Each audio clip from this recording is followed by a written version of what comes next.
The views and opinions expressed in this podcast are those of the hosts and guests and do not necessarily reflect the official policy, position, or views of SWSC or the Sudbury Wolves Hockey Club.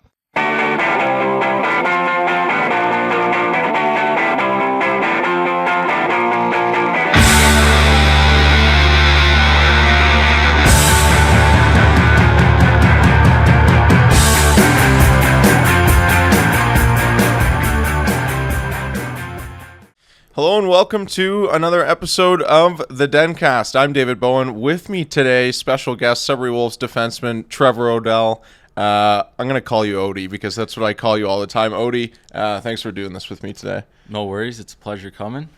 Okay, so the first question I wanted to ask you, and honestly, I'm looking forward to this because I don't know too much. I know you're from the GTA, but tell me where you grew up and maybe who kind of got you into the game of hockey originally. Yeah, so I grew up in Stouffville, Ontario, about 40 minutes north of Toronto. And my mom's the one that actually got me into hockey. No one played hockey, not one of my parents. And then she threw me in because my cousin played it. And I fell in love with the game ever since. Only child? No, I got 3 siblings. Okay, what do you got? I got 2 older brothers and a younger sister. Okay, so none of your siblings played before you, eh? I got the second oldest. Okay. He currently plays at Guelph University. Okay, Stowe Vegas. I mean, some people call it Sud Vegas, but Stowe Vegas, not too far from where I grew up. Lots of friends there. So tell me about minor hockey then. Who were some of your teams that you grew up playing on? So I started my minor hockey career off with the Stouffville Clippers. Played 2 years there. Then when AAA happened, I moved to the Markham Waxers, and I played there for 7 years under Paul Gianardo. And then in my draft year, I made the move to the GTHL, where I found myself with the Toronto Nationals. Okay, so that's kind of crazy because Paul Gianardo actually passed away not too long ago. He's really good friends of kind of the Bowen family, so that's pretty cool. I did not know that. So shout out to Paulie G. Rest in peace, brother. Tell me a little bit about him and what it was like playing for him. Yeah, he was a good guy. I loved playing him. He probably made me the player who I am today. And obviously it was devastating news when I found out that he died due to cancer. Yeah, no, it was pretty sad news, but Paulie G was one heck of an athlete. I believe he spent some time in the Ontario Hockey League, and I just remember him crushing softballs as a kid, a slow pitch in Unionville. So, yeah, that's an awesome story. Were you always defenseman, or did you start as a forward? When I was playing for the Stouffville Clippers, when I was 6, I actually was a forward. Okay. And then we had some injuries on D. And my coach told me that I'm going to be playing D the one game because I was the only forward that could skate backwards. And I never went back to forward after that, sadly. So one thing I wanted to talk to you today, obviously, Trevor O'Dell, if you don't know his role on the Wolves, obviously kind of more of a shutdown defenseman. We'll say that. Not that there isn't offense upside. We've seen this year a couple points on the year, but we're still searching for Ontario Hockey League goal number 1. I thought it happened in Erie a couple weekends ago, but it just went off of Chase Coughlin in front. Have you thought about what the celebration is going to be like when you finally score the first one, or do you think you'll kind of play it off like you've done it before? I've always imaged, a massive monkey off the back, but in the moment when I score, it'll probably be the most subtle celly ever. Yeah, I like it. It's coming for sure. It's coming. You've had too many chances for it not to happen at some point. So tell me about kind of your path to the Ontario Hockey League. So we talked about kind of your minor hockey days with the Waxers and Clippers. Did you play Tier 2 junior, and then kind of tell me how that path worked to finally get to the Sudbury Wolves? Yeah, so I played for the Toronto Patriots in the OJHL under Vince Bellissimo for a year. Developed there, a lot of minutes. And then I got traded from the Windsor Spitfires to the Sudbury Wolves, and Papineau called me and said that I'm going to be, guy that eats a lot of minutes next year and wants me to develop in Tier 2. And then last year was my first year with the Wolves. And, I just developed behind the guys like Donovan McCoy and Nick DeAngelis. Yeah, so tell me kind of some things that maybe you took away from both of those guys. Obviously, kind of two different players. I would say Danger maybe a little bit more offensive-minded, McCoy kind of more defensive-minded. Did you take away some things from them? Yeah, I took away the physical game from Donovan McCoy and, his first pass and his defensive skills. And then from Nick DeAngelis, obviously not the offensive skills, but for sure the shot blocking on the PK with him. He taught me a lot. I like that. And Bearsy likes that too. Drake Bierhowski loves a good block shot on the penalty kill, and you definitely block a few pills for the Wolves during the game. So trust me, as a former goalie, I know the goalies on the Wolves appreciate that. Another question that I wanted to ask you today. So obviously last year was your first year with the Wolves, but if Scott Barney kind of sets up a battle drill during practice or maybe during training camp, is there one guy where you look across over your shoulder and you're like, oh no, not this guy from the past 2 seasons? Last year was for sure Dono. Okay. I know a lot of guys don't want to go up against him. This year, I gotta go with Billy. Yeah. He scares me with the teeth missing. Hey, good for you. You've been able to keep all your teeth so far, so that's you got that going for you at least. Hopefully they stay. Not if you keep blocking shots on the penalty kill. Hopefully not. I wouldn't want to be in a battle drill with Nathan Villeneuve. That doesn't seem like a fun time whatsoever. So I don't envy you guys whatsoever in terms of that kind of stuff. I asked Hudson Chitteroni this, but I'll ask it to you as well. Obviously, Scott Barney, Andrew Desjardins, and Drake Bierhowski, they've been your coaches for your entire OHL career so far. Tell me just kind of how they've treated you and how they've kind of helped you as a hockey player so far. Yeah, they all treated me really well so far. Under, Bearsy, Drake Bierhowski, he's shown me my how to play D in the OHL and at a higher level. And then Barney with the systems, and Desjardins chirps in once in a while and gives me some tips. So, yeah, they've been good to me so far, and I hope they keep it up. I'm sure they will. Yeah. I'm sure they will. As long as you keep up with your end of the bargain, I'm sure they will. Do you have maybe a moment from Drake Bierhowski where either he was not too happy with you or maybe a moment where he was very happy with you? Just do you have a funny Drake Bierhowski moment that you could share? I got to go with every day in practice. Okay. At the end of practice, we always do special teams. And if I block 4 shots in a row and that 5th one gets through, he will rip me to shreds. And he won't let me hear the end of it for a while.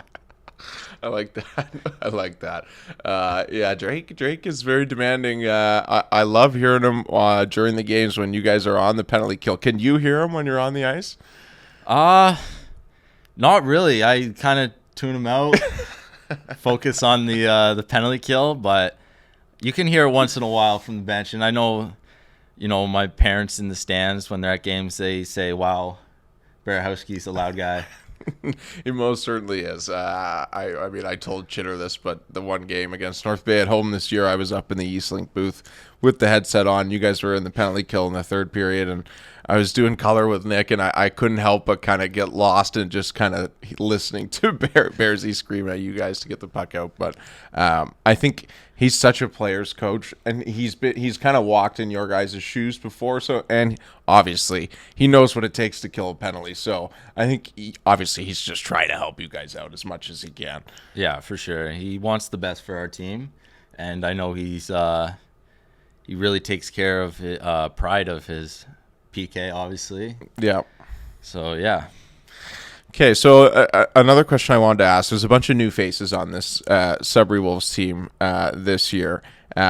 Is there a guy that has kind of surprised you so far, or maybe kind of made you look silly on a one-on-one during training camp, where you were like, okay, this guy's pretty good? I didn't want to say this, but I'll go with Braden Bennett. Oh boy, He in practice this year on a one-on-one, he did pull a between the legs move on me, and he went back in, and thankfully it hit the post and didn't go in. So I'm thankful for that. has he reminded you of that moment a lot so far, or does he know he's a rookie and he probably shouldn't do that, or No, does he? He brings it up once in a while. Yeah, he won't let it go.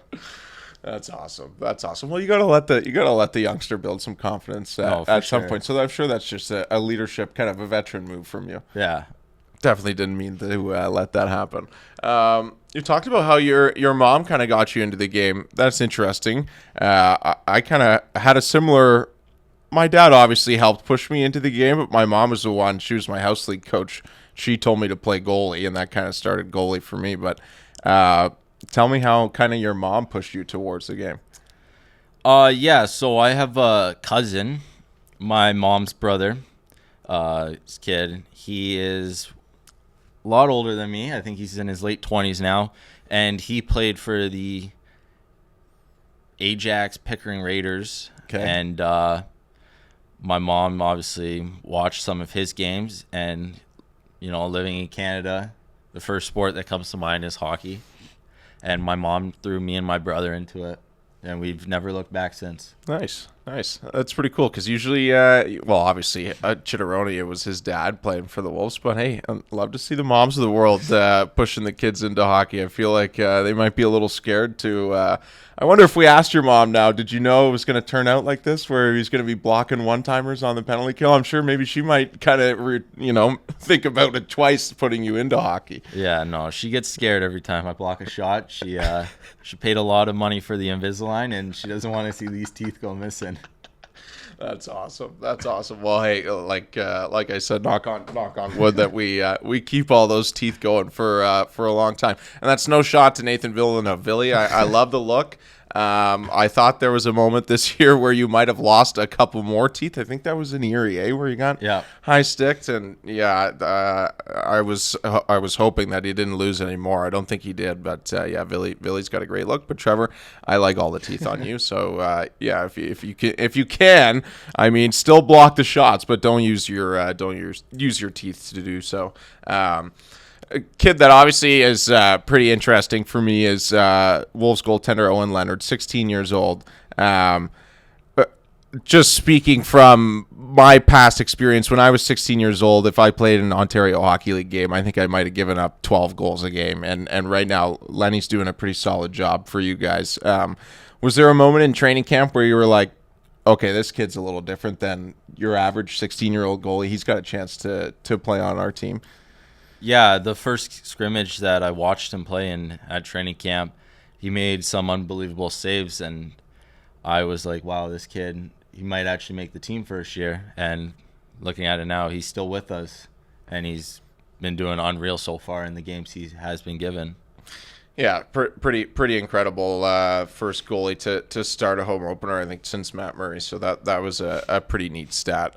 He's a bit of a character too. He's got a little bit of a personality. I can't quite put my finger on it yet, but he does have. The goalies kind of, we get a bad shtick sometimes that we're just kind of these boring people that you can't talk to before the game, and if you touch a piece of their equipment, they might explode.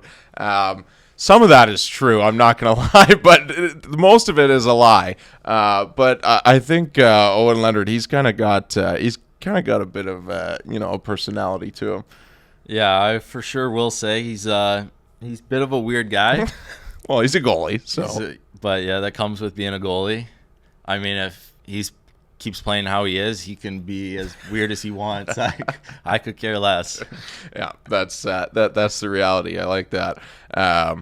Couple more things that I wanted to ask you.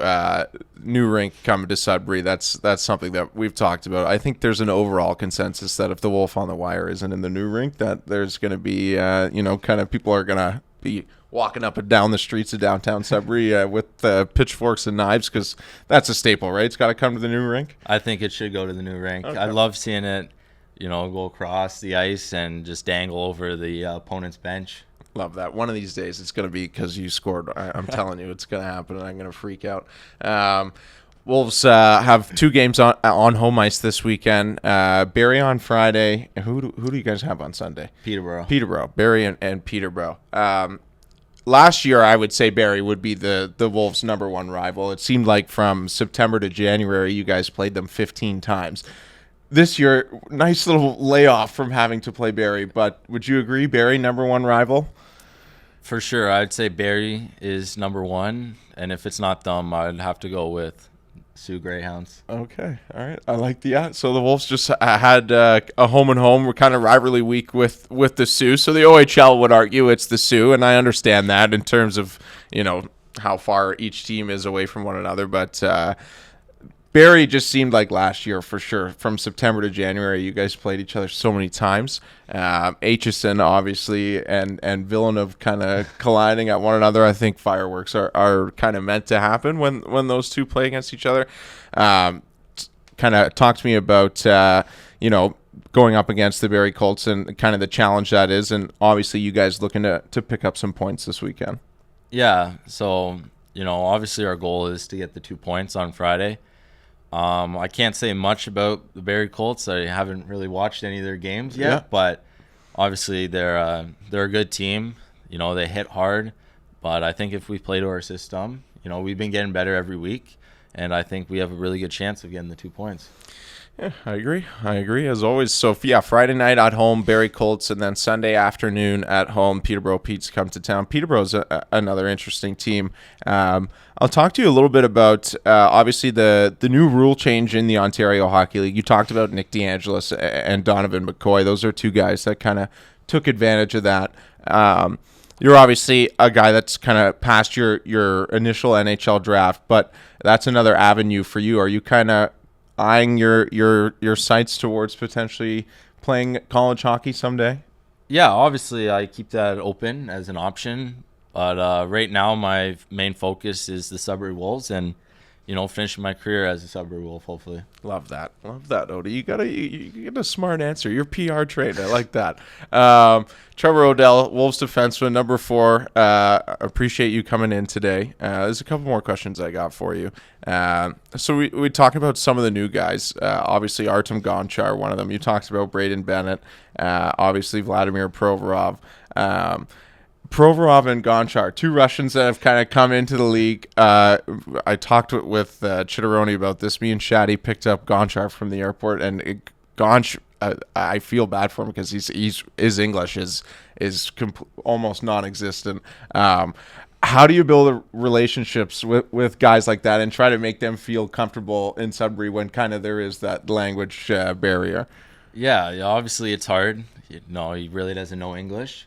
But it's good that Provorov can speak both Russian and English to be his kind of translator.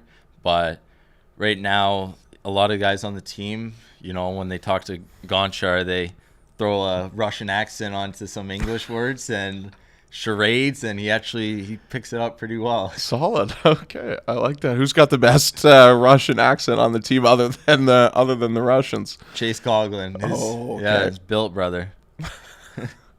Wait, Cogs and who are Billet brothers? And Gonch? Gonchar. Wow, what a dynamic duo that is. That's incredible. I'd love to be a fly on the wall at the dinner table at that household. And shout out to the Billet family who has those 2 gentlemen. Great job taking care of both of them. That I did not know that. That's a nice little nugget. So yeah, definitely shout out to that Billet family. So obviously a bunch of great nicknames on the Sudbury Wolves. Do you have like a favorite nickname on the team if you had to rank like the top 3? Top 3, I'm gonna go with. I gotta go with Cogs. He's got a couple. He's got Cogs, Yoffer, Yofficer. 2.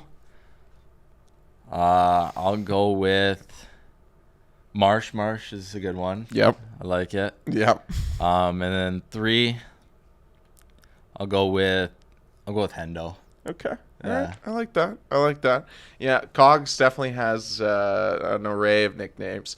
You guys also have a bunch of nicknames for me. Some of them not going to share here, but I love how creative you guys are with the nicknames. So that's fantastic. Keep up the good work on that end. Trevor O'Dell, thank you for doing this with me today. The Wolves play Friday night at home, Sunday at home as well. Obviously, not the start to the season that the Wolves are hoping for, but I would say me and Odie would both say still early, lots of time, and obviously don't give up on these guys. I think it's a special group, and they'll get it going in the right direction soon enough. I believe in you guys. I think we will. Love it. Okay. That was another episode of the DenCast. We'll see you next week.